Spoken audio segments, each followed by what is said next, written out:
নমস্কার বন্ধুরা, আপনাদের সবাইকে জানাচ্ছি স্বাগত। ফের একবার চলে এসেছি আবহাওয়ার সব থেকে বড় এবং গুরুত্বপূর্ণ আপডেট নিয়ে। দেখতে পাচ্ছি আজকে রাত থেকেই বৃষ্টির সম্ভাবনা রয়েছে। দুই বাংলার অধিকাংশ জেলাতেই কিন্তু আজ থেকেই বদলাতে চলেছে আবহাওয়া।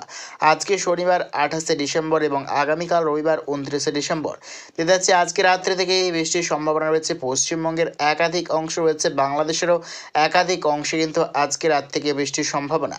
তার মধ্যেই রয়েছে পশ্চিমবঙ্গের ক্ষেত্রে রয়েছে পুরুলিয়ার উত্তর বিভাগ, রয়েছে আসানসোল, দুর্গাপুর, রয়েছে শিলিগুড়ি, নৈহাটি, রয়েছে চিত্তরঞ্জন এবং রয়েছে মালদা, দুই দিনাজপুর, শিলিগুড়ির দক্ষিণ বিভাগ এবং রয়েছে দার্জিলিং বিভাগ। আরও কিন্তু দেখতে পাচ্ছি আমরা জলপাইগুড়ি দিয়ে বাংলাদেশের ঠাকুরগাঁও, রয়েছে দিনাজপুর, বালুরঘাট এবং রয়েছে রংপুর এবং মহাদেবপুর, বগুড়া, এই সর্বত্র নিয়েই কিন্তু আজকে রাত্রের পর থেকে বৃষ্টির সম্ভাবনা রয়েছে। তো ঠিক কতক্ষণ চলবে এই বৃষ্টিপাত আমরা দেখে নেওয়ার চেষ্টা করব।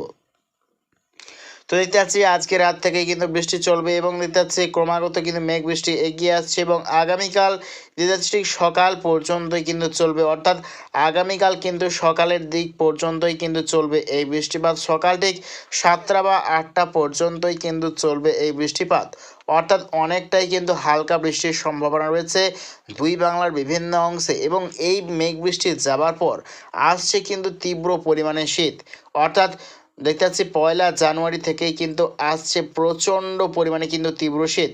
1 জানুয়ারি অর্থাৎ দেখতে পাচ্ছি বুধবার, দেখতে পাচ্ছি সকাল থেকেই কিন্তু ভালো মতো শীত কিন্তু দেখতে পাওয়া যাবে। দেখতে পাচ্ছি উত্তরের প্রবল পরিমাণে শৈত্য প্রবাহ দেখতে পাচ্ছি দুই বঙ্গেতে ভালো মতো কিন্তু প্রবেশ করেছে। তারই ভাবে দেখতে পাচ্ছি ভালো মতো শীতের সম্ভাবনা রয়েছে।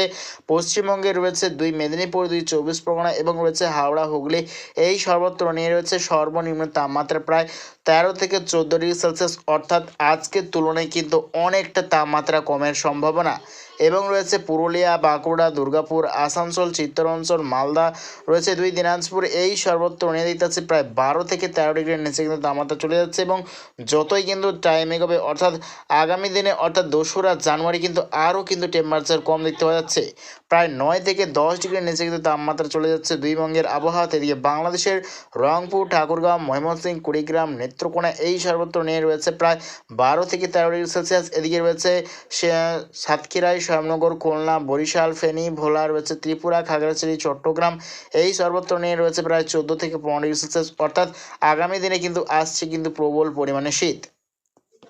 তো আগামী 10 দিনে ঠিক আবহাওয়াতে কী কী পরিবর্তন আসতে চলছে আমরা দেখে নেওয়ার চেষ্টা করব।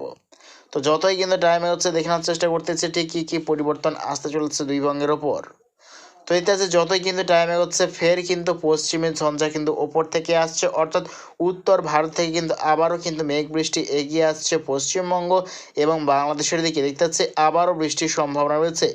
আমরা কিন্তু লক্ষ্য করতে পারছি প্রায় 8ই জানুয়ারি বা 9 জানুয়ারি নাগাদ কিন্তু আবারও বৃষ্টির সম্ভাবনা রয়েছে দুই বাংলার বিভিন্ন অংশে। দেখতে পাচ্ছি দুই বাংলার দক্ষিণবঙ্গের একাধিক অংশে রয়েছে ফের বৃষ্টির সম্ভাবনা। 8ই ডিসেম্বর বা 9 ডিসেম্বর কিন্তু ফের বৃষ্টির সম্ভাবনা রয়েছে। তার মধ্যে ইত্যাদি বৃষ্টির সম্ভাবনা রয়েছে পশ্চিমবঙ্গের ক্ষেত্রে রয়েছে ইত্যাদি পুরুলিয়া, বাঁকুড়া, দুর্গাপুর, আসানসোল, খাটুয়া, কৃষ্ণনগর, নদিয়া, রয়েছে মুর্শিদাবাদ, এদিকে দেখতে পাচ্ছি রাজশাহী, মাহিরপুর, পাবনা, শিগরা, বগরা, মহাদেবপুর, সিরাজগঞ্জ, নাগরপুর, ফরিদপুর, ঢাকা, রয়েছে কাপাসিয়া, ব্রাহ্মণবাড়িয়া, আগরতলা, কুমিল্লা, লোহাগাড়া, যশোর, এদিকে কলকাতা, চন্দননগর, আরামবাগ, খড়গপুর, কোলাঘাট, এই সর্বত্র নিয়ে কিন্তু ফের বৃষ্টির সম্ভাবনা 8ই জানুয়ারি বা 9 জানুয়ারি। তো লাস্ট আপডেট যদি চলে যায়, লাস্ট আপডেট অর্থাৎ 11ই জানুয়ারি শনিবার দেখতে পাচ্ছি প্রবল পরিমাণে কিন্তু উত্তরের শীতল হাওয়া কিন্তু ধীরে ধীরে আরও বাড়তে শুরু করবে। দেখতে পাচ্ছি উত্তর দিক থেকে কিন্তু ভালো মতো শীত ঢুকছে দুই বঙ্গে। তারইভাবে রয়েছে আগামী দিনে প্রচণ্ড পরিমাণে তীব্র শীতের সতর্কতা। তো আর কিন্তু সেরকমভাবে কোনো নিম্নচাপের সম্ভাবনা নেই বঙ্গোপসাগরে। দেখতে পাচ্ছি বঙ্গোপসাগর কিন্তু সম্পূর্ণভাবে পরিষ্কারই আছে। দেখতে পাচ্ছি কোনোরকমভাবে আর কোনো নিম্নচাপের কিন্তু সেরকমভাবে কোনো সতর্কতা নেই। তো প্রিয় দর্শক বন্ধুরা, এইরকম প্রত্যেকদিন লেটেস্ট আপডেট পেতে অবশ্যই আমার চ্যানেল সাবস্ক্রাইব করে রাখবেন। তো আজ এটুকুটাই।